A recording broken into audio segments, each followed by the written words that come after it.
थे। तो प्रश्न आता है ना कि हम जन्मे ही क्यों? हमारा जन्म लेने का कारण क्या है? हम क्यों जन्म लिया? जब मरना ही था तो जन्म क्यों लिया? और जन्म लेकर फिर मरे क्यों? और मरे तो फिर जन्म क्यों लिया? ये प्रश्न आपके भी मन में आता होगा।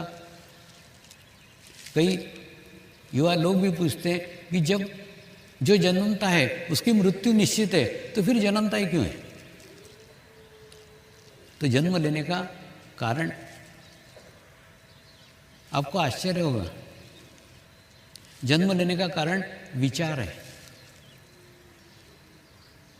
और विचार हमको हमारी संगत से आते हैं। आप जिनकी संगत में रहोगे, आप जिनके सानिध्य में रहोगे, जिन लोगों के सामूहिकता में रहोगे, जिन लोगों के कलेक्टिविटी में रहोगे, वैसे ही विचार आपको आएंगे। और जैसे आपको विचार आएंगे, वो विचार धीरे धीरे धीरे धीरे धीरे आपके हाथ से वैसे कर्म घटित करेंगे।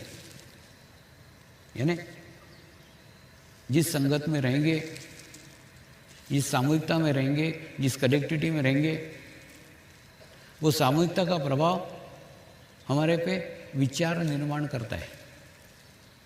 और विचार निर्माण करने के बाद में विचारों का अति प्रभाव एक क्षण में नहीं होता। ये अति प्रभाव वो विचारों से बाद में वैसे हमारे से कर्म घटित करता है।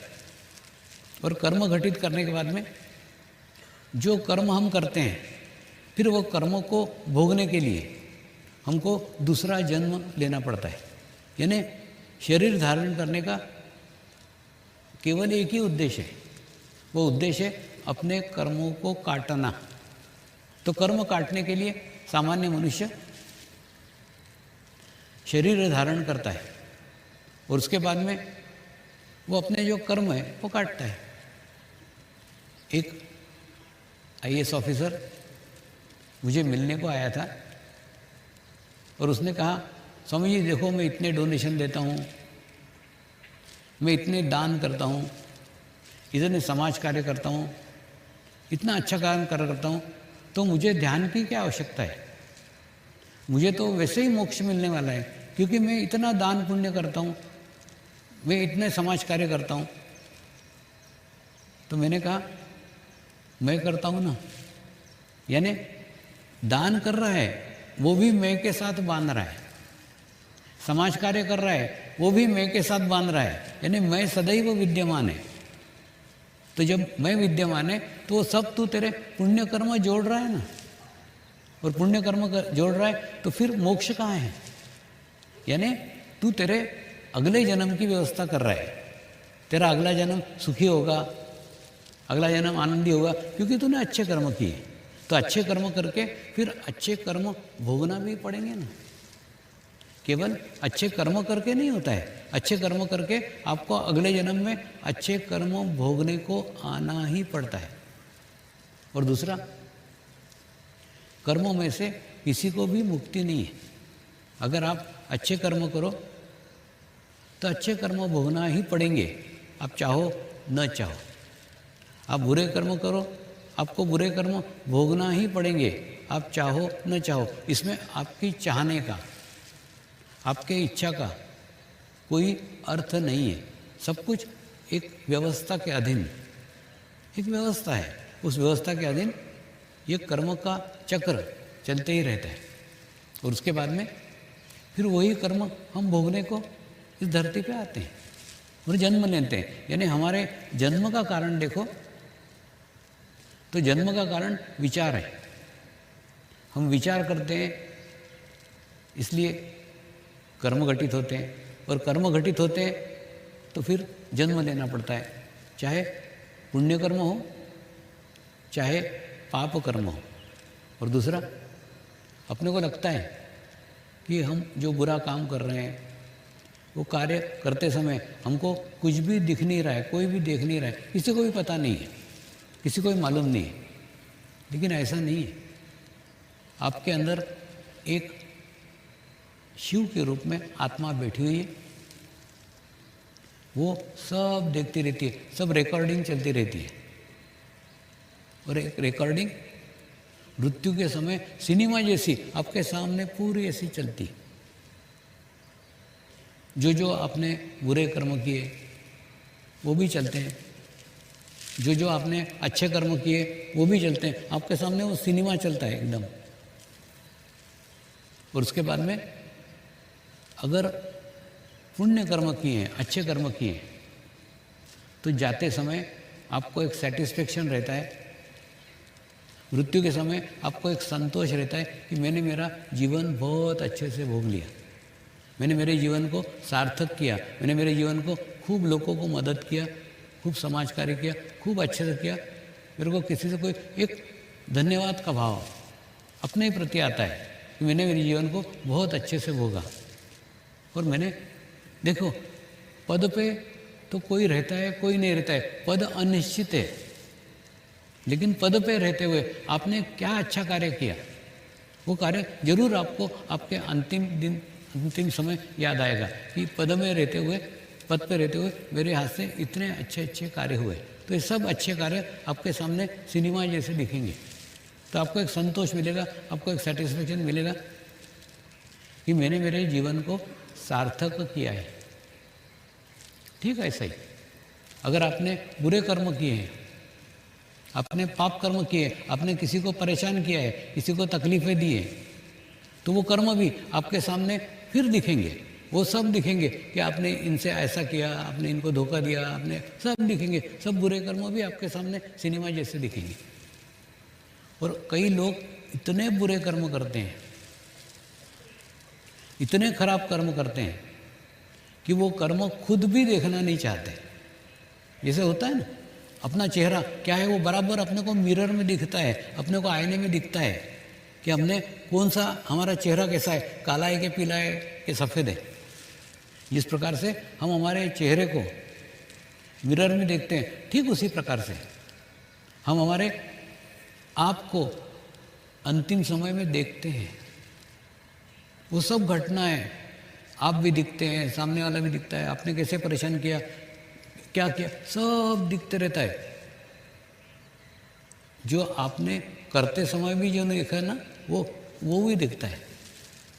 और वो इतना भयानक रहता है, वो इतना खराब रहता है कि आदमी उन घटनाओं को, आदमी उन लोगों को याद भी करना नहीं चाहता। वो नहीं चाहता वो घटनाएं याद आए, वो नहीं चाहता वो घटनाएं मुझे बार बार दिखे। तो ऐसे समय परमात्मा से मनुष्य भीख मांगता है, हे परमात्मा, मैं ये देखना ही नहीं चाहता कि मेरे हाथ से क्या क्या पाप हुआ है, मुझे मृत्यु दे दे, मैं जीना ही नहीं चाहता ये। और दूसरा, उसके चाहने न चाहने पे कुछ नहीं होता ना, वो सब दिखते ही रहता है, लेकिन वो उसको रोक नहीं सकता। तो इसलिए जीवन में ऐसे कोई काम मत करो जो काम आप फिर से देखना न चाहो।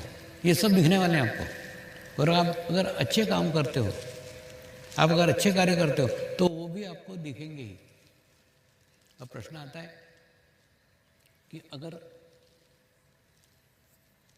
बुरे कर्म किए हैं तो बुरे कर्म काटने के लिए हम आते हैं, और उसके बाद में चाहते न चाहते हुए भी हमारे हाथ से अनजाने में कुछ कर्म घटित हो जाते हैं। हो सकता है फिर से कुछ पुण्य कर्म घटित हो जाए, हो सकता है फिर से कुछ पाप कर्म घटित हो जाए। यानी बिना कर्म के तो मनुष्य रह ही नहीं सकता, एक दिन नहीं रह सकता, एक क्षण नहीं रह सकता। आप देखो ना, विचारों से भी कुछ ना कुछ करते ही रहते हो।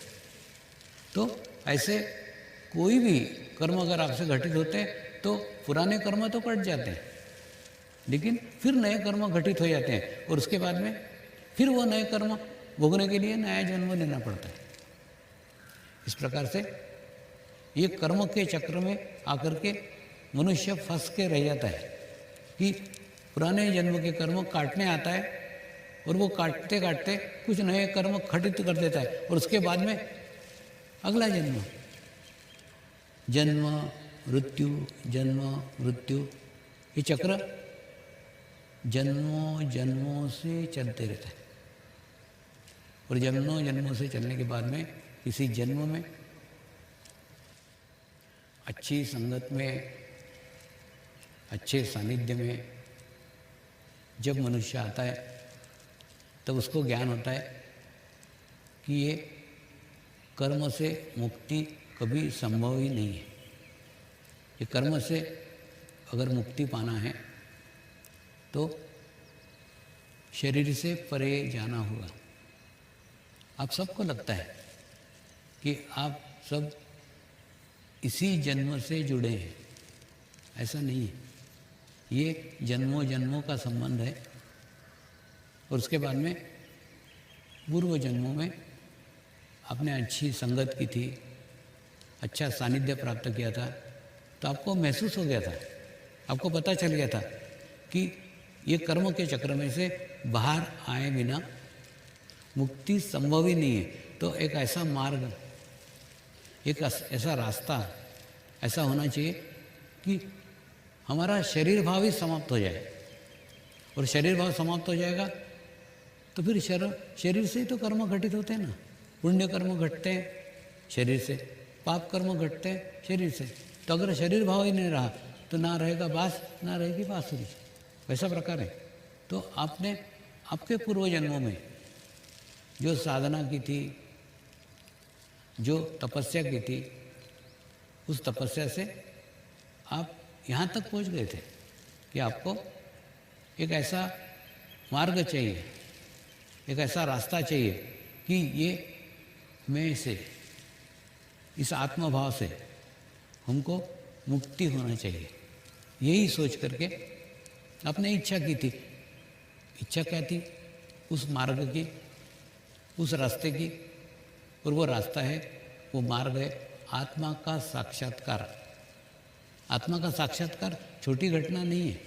आज अब अभी भी अगर ऋषिकेश से ऊपर पहाड़ों पे जाओगे ना, तो कई पहाड़ों में, कई गुफाओं में कई साधु, कई संत केवल आत्म साक्षात्कार पाने के लिए, आत्म जागृति पाने के लिए साधना करते रहते हैं। उनको पता है कि ये एक जन्म में मिलने वाली घटना नहीं है।